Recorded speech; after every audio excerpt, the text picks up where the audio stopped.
Dear friends, welcome to ePathshala. I am Dr. Vishal Jadhav, Department of Sociology, Tilak Maharashtra Vidyapeeth, Pune. Today we are going to look at a module titled Discipline, Surveillance and Governability, which is part of the paper Political Sociology. This module is a further continuance of the earlier module on knowledge and power access. In this module, we will learn how Foucault discusses how power influences and controls subjectivities, and it also objectifies bodies.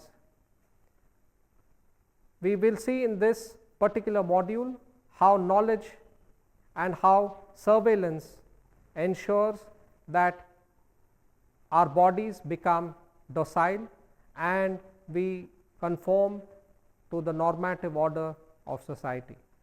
Foucault's Discipline and Punish. Discipline and Punish, authored by Michel Foucault in 1975, is a seminal work that traces the historical genealogy of carceral institutions and punishment practices from the mid-18th century to the mid-19th century, particularly pertaining to the penal system in France. However, the focus was not only on prisons but also on the disciplinary institutions like schools, asylums, hospitals, barracks and factories that gradually began to employ similar means of governing behavior. Foucault contests the notion that there has been singular continuous trajectory by highlighting the ruptures in the display of power of the sovereigns and in the system of surveillance, constraint, control, examination and education of prisoners. Foucault also examines the development of prisons, modern disciplinary institutions, from scaffolds to penalties, describing the horrendous punishment in 1957 inflicted upon the mutilated body of a prisoner named Robert Damiens. Foucault reflects upon the public spectacle that was made of physical punishment evident in the scaffold. Robert Damiens, a soldier, had tried to assault King Louis XV and hence was condemned to death. Foucault shares the grotesque, graphic details of the brutal dismemberment of Damiens' public. Till the middle of 18th century, punishment of criminals in Europe was a cruel affair. However, late 18th century onwards, there were calls for reforms for a more civil and humane mode of punishment. It signaled the end of the public executions and torture rituals, especially scaffolds and ritual chain gang around the body of criminals. The bodies of criminals were no longer to be dismembered by the state. Rather, the state began to concentrate upon disciplining the soul of criminals. Penalties serve to be far more powerful restraint on people.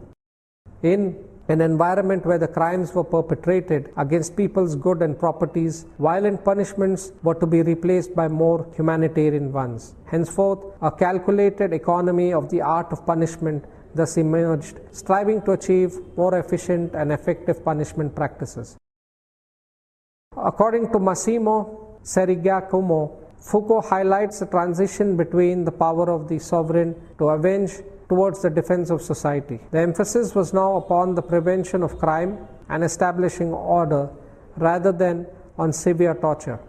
Foucault outlines the rules undergirding the new penal system: graduated scale of punishment according to crime committed, less arbitrariness of punishments, punishment to discourage potential criminals, punishments to have a more concentrated impact on society rather than on criminals, crime verification process to be more transparent, classification of illegalities into such categories so that there is less scope for impunities. The decisions regarding the nature and duration of punishment was to be handed over to a coterie of experts such as psychiatrists, social workers and parole boards instead of judges who dispense penalties according to the law. Punishment is meant to instill within societies the idea of pursuing only legit activities and to deter people from illicit activities. It thus has a representative function to convey a legible lesson of morality. Multiple disciplinary institutions. Foucault examines how the techniques of discipline in schools, army barracks, hospital, mental asylums, monasteries and factories, wherein the body's operations are subjected to docility, utility relationship, eventually becomes generalized as formulas of domination during the 17th and 18th centuries. He identified the discipline in these institutions to be related to the architectural design, which he calls the art of distribution. Firstly, these are all enclosures, protected spaces. Secondly, they all inher partitioning such that each individual has his own place and each place has its own individual. Secondly, they are structured in such a way that while communication among the individuals is discouraged, surveillance and control is facilitated. Thirdly, they all have elaborated hierarchies wherein they have elements like organizing cells, ranks or places. Thus, the objective of modern architectural design, that is to render visible those under observation, was a shift from the earlier one, that is to display the privileged status of those in power. In addition, Foucault highlights how activities in these institutions are controlled. Firstly, they all follow a timetable which divides time into slots and creates daily rhythms and cycles, as well as an occupational routine to be followed by individuals. Secondly, the activities are broken down into sub-elements which follow a specific sequence of progression and definite period. For instance, in the army, teaching to shoot itself is decomposed into many tiny steps, like how to hold a gun, how to look down the barrel, how to position it on the shoulder, and how to pull the trigger. By doing so, it puts into effect micromanagement, which creates docile bodies that not only carry out the activity of the supervisor wants them to, but also in the way it is desired. Thirdly, by aligning the overall body with certain gestures, it is schooled into being efficient and fast. Fourthly, they lay out the relations that bodies should have with the manipulated object. Fifthly, the specific internal arrangement, maximum efficiency, and hasten the use of time, which are intrinsic to discipline, are essential for achieving positive economies. By better aligning time, bodies and forces, bodies are made amenable to capital. Foucault states that like a machine, discipline intends to create productive force with maximum efficiency. At the same time, he also states that the individuality created out of the bodies controlled by discipline has four characteristics. It is cellular due to spatial distribution, it is genetic accumulation of time, it is organic coding of activities, and it is combinatory composition of forces. Discipline intends to train the individual, and this is made possible through hierarchical observation, examination, and normalizing judgment. Hierarchical observation. The individual under observation are made aware that they are under continuous surveillance. In fact, the entire area is brought under a sweeping disciplinary gaze. Normalizing judgments. Since the new art of discipline is meant to be corrective, it tends to dispense both punishments as well as gratifications while training individuals. Individuals are subjected to scrutiny whether or not they adhere to a standard benchmark of behavior. This hierarchy of value is derived from the quantification and qualification of behavior, which enables a series of comparisons. The intrinsic right or wrong nature of the act does not matter, only whether they can be placed on a ranked scale of behavior. There is no respite from being judged, since there is this constant goading to move on to the next level of achievement. Gary Gutting adds that since in the very modern age, individuals are afraid of being judged abnormal, they are restrained at every moment in their lives. Gutting states that normalization is evident, for instance, in national standards for educational programs, for industrial processes, etc. Examination. It combines the above two techniques. Examination is extremely ritualized, wherein the individual is being examined, are made visible, and are enmeshed in a web of written documentation and records. Also, every individual is reduced to a single case, which can be measured and weighed against others. Categories, norms, and averages can be churned out on the basis of the accumulated information. Documentation is thus intended to dominate and control. It is a prime locus of modern power, knowledge, since it combines into a unified whole, the deployment of force and establishment of truth. Gutting states that it reveals the truth about those who undergo the examination, tells us why they know or what is the state of their health, and controls their behavior by forcing them to study or directing them to a course of treatment.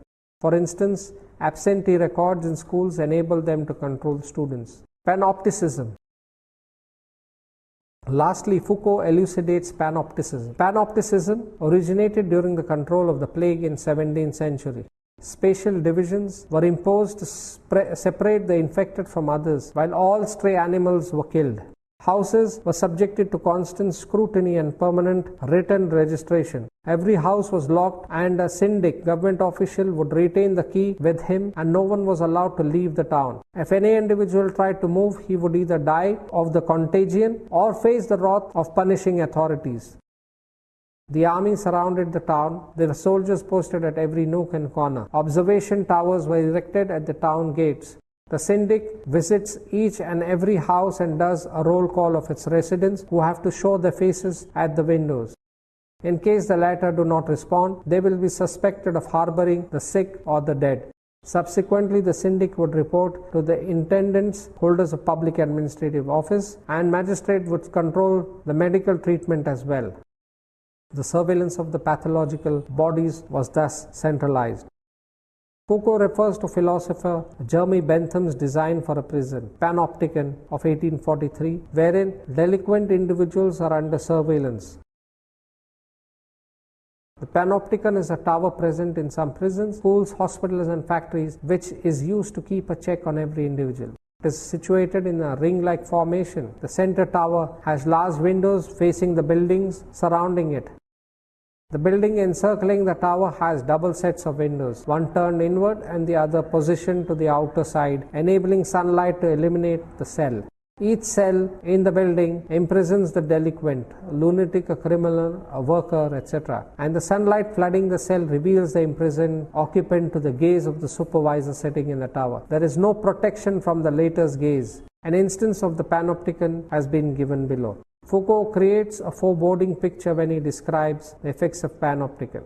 The individual is isolated, atomized, and made conscious of being constantly watched, although he cannot pinpoint the exact moment when he is being watched. He states that the individual is the object of information, but he is hardly the subject in communication. Panopticon thus embodies the functioning of power. It is an efficient machine, since while it enhanced the number of individuals under observation, it also drastically cut down on the number of supervisors required. Mills states that even if the supervisor is absent, the disciplinary gaze has been internalized by the individual under surveillance, and that he conforms to the laid out behavioral norms. These disciplinary techniques gradually were legitimated, cast in a positive light, particularly in its propensity to train individuals. Although Bentham's panopticon model never saw the light of the day, it did become generalized and permeated throughout other organizations. The state especially relied upon the police apparatus, which would render each individual visible while simultaneously remaining invisible. Mill cites another example by referring to the use of closed-circuit television cameras in the streets of Britain, whose presence and the notion that the police were watching discouraged crime. Closer home, activist groups like the Center for Excellence for Protection of Human Rights in Cyberspace have expressed concern about the protection of human rights in cyberspace, have expressed concerns about the implementation of the Aadhaar project. The project, which issues unique identity numbers to citizens, claims to facilitate financial inclusion and targeted subsidy payments. The organization, however, alleged that the project was the digital panopticon of India and condemned it as a ruse for surveillance. Rise of prison.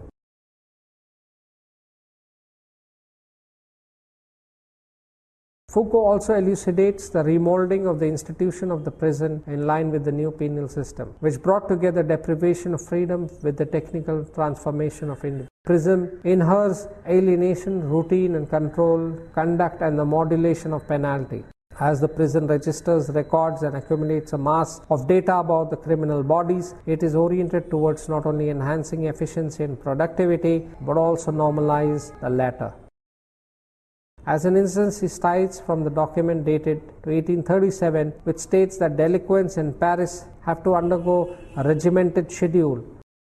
When they have to arise at 6 in the morning during winter and 5 in summer, they have to go to sleep strictly at 9 o'clock during winter and 8 o'clock in summers. They have to put in around 9 hours of work, and 2 hours every day they have to sit for instructions. Victor Tadros states that discipline thus homogenizes individuals through the activities conducted in the institutions. Foucault traces the complete institutionalization of the penal system to the launching of the Mettray prison on 22nd February 1840. The prison wardens were portrayed as technicians of behavior and engineers of conduct who could foster governable bodies. Foucault points to a coterie of factors: psychiatry, judicial apparatus, and power of normalization, which facilitated the emergence of a body of knowledge laced with power targeted towards delinquents. This power knowledge, in turn, was responsible for the metamorphosis of the erstwhile category system into the penal, the erstwhile castigatory system into the penal system. The new development was not to retaliate against the crime, but to reform and rehabilitate the criminal. It was concerned about the environment, heredity, and parents, actions that were perceived to be responsible for the criminal behavior. Despite all these efforts geared towards efficiency, productivity, and deterrent of illicit activity, the penal system has failed to do so, hence continues to exist. Foucault recounts the failures: unable to diminish crime rate, unable to prevent lapses into criminal behavior, unable to stop emergence of delinquents. On the contrary, the punishing of the criminals' families towards the poverty trap only ends up increasing the number of delinquents. Prisons also tend to urge and forge future criminal deals by organizing the criminals. Even when the convicts leave the prison, the societal conditions are such that they are forced to resort to the previous illicit activities. However, it should be noted that the penitentiaries were not meant to eliminate the offenses, but were meant to distinguish and distribute them. Foucault also criticizes the court's penchant for handing definite sentences to criminals, which disposes of their cases once and for all. He claims that the guilty charge against a criminal cannot be prolonged for a very long time, and no individual is inherently dangerous. Foucault argues that the present judicial system tends to penalize very few crimes, such as industrial accidents, which are randomly determined. Moreover, few crimes that are committed are prosecuted, like tax evasion, while ignoring the rest. He suggests that rather than simply fining and imposing and imprisoning delinquents, there can be other alternatives such as public service. By imposing a set of obligations, it can ensure that there are constraints on the delinquent's behavior. Gutting states that Foucault's criticism of disciplinary penal system was also meant to contest the idea that the new system was a progressive, enlightened development. The idea of the new penal system was not to diminish punishment, but to improve it.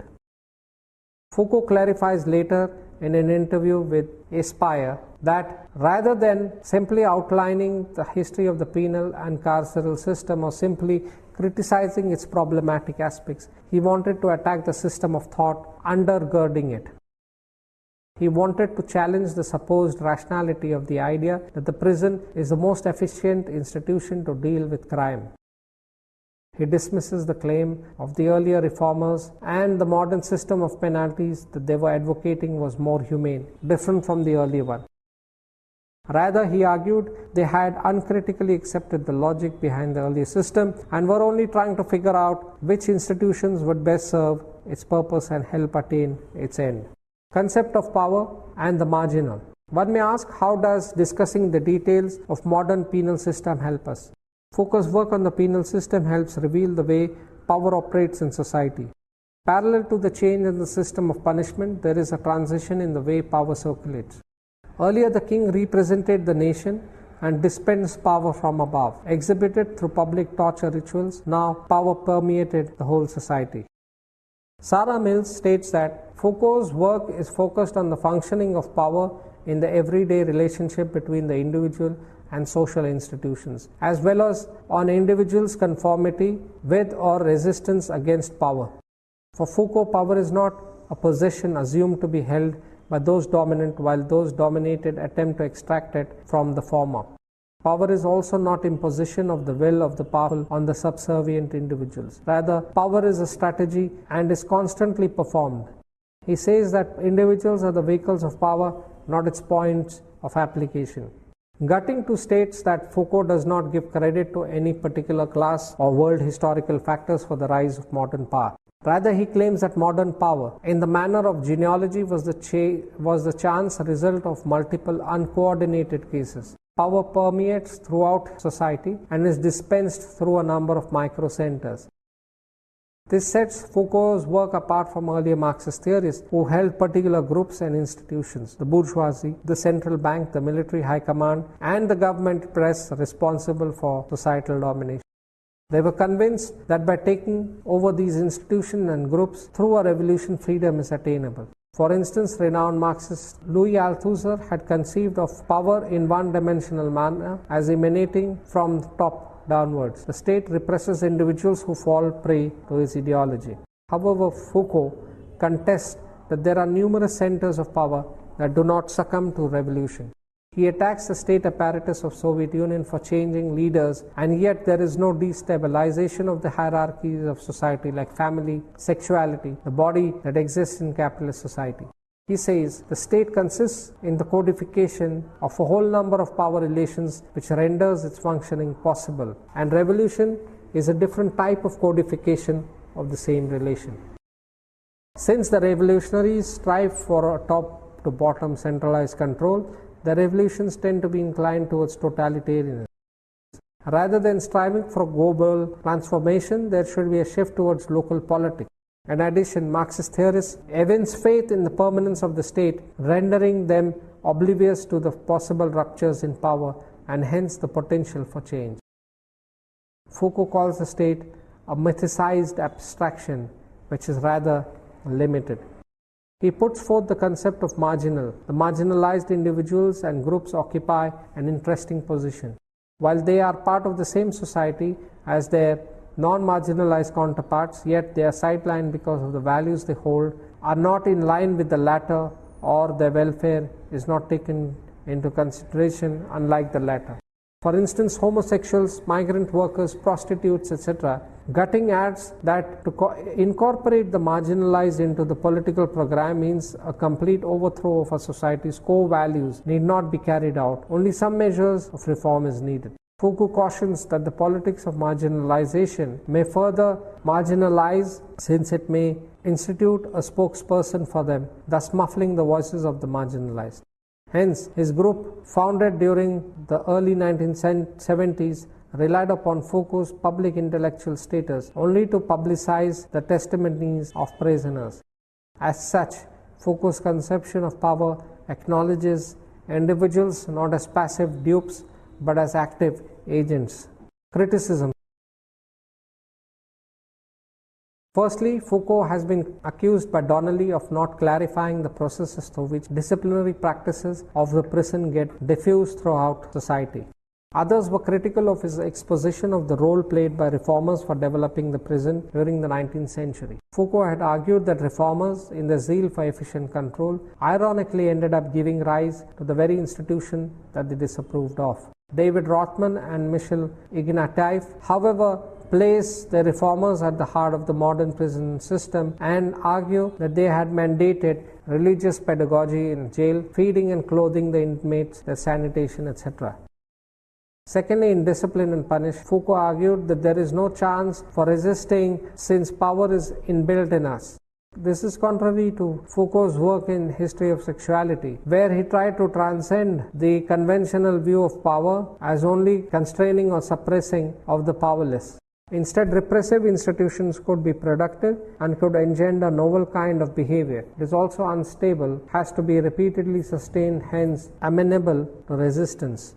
As such, feminist theorist Sandra Bartke argued that Foucault appears to deny at times the challenges posed to control. Thirdly, Foucault has been criticized by historians like Peter Steinberg for misinterpreting the period and the reasons behind the ending of public executions.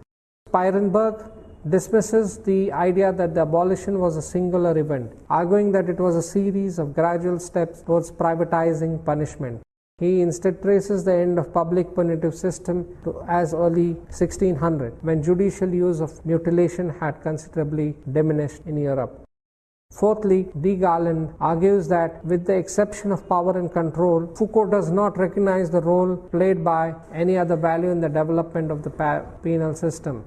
The latter also appears to turn a blind eye to the ideological and political opposition to the new punishment system and the attempts to protect liberties. Garland also attacks him for exaggerating the extent of spread of disciplinary practices which remain bound by the legalistic juridical network. A completely disciplinary society is yet to be fully realized and remains at best an ideal type. Also, when it comes to local anti-authority struggles, Foucault, in an interview with Maid Gain, had acknowledged that the subordinated may denigrate into violent and dictatorial power and had not rejected such forms of popular justice. He claimed that given proper information and discussion, the need for retaliation amongst the masses can be better developed. However, Sarah Mills criticizes that Foucault misjudged the situation, citing the example of backlash of mob justice against individuals accused of pedophilia who were attacked outside court in Britain in 2001. She argues that the championing the power of the proletarian groups, lynch mobs and murderers, individuals who have of their own volition disturbed society is problematic. In spite of all these criticisms leveled against his work, Foucault's work has elicited interest of feminists and other critical theorists. Therefore, to summarize this particular module, we have seen how Foucault talks about invisible ways, practices, knowledge forms, and of course, the panopticon of self-disciplining one's bodies and one's mind to conform to the normative order of society.